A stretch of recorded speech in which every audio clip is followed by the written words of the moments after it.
Tingginya rasa sosial dan empati warga Banua terhadap korban banjir terus mengalir. Donasi dan sumbangan logistik berupa makanan, pakaian, dan kebutuhan keseharian terus digalakan oleh komunitas dan perkumpulan organisasi.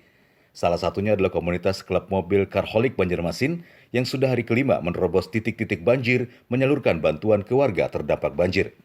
Menurut Humas Karholik Mahrida Alfatunisa, distribusi donasi mereka kali ini adalah warga terisolasi yang masih bertahan di rumah-rumah. Salah satunya Sungai Barawa, perkampungan di ujung desa Pemakuan, Kecamatan Sungai Tabuk, Kabupaten Banjar.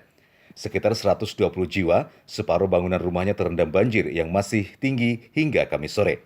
Akses menuju pemukiman ini pun sempat tertutup karena jembatan di muara sungai rata dengan air.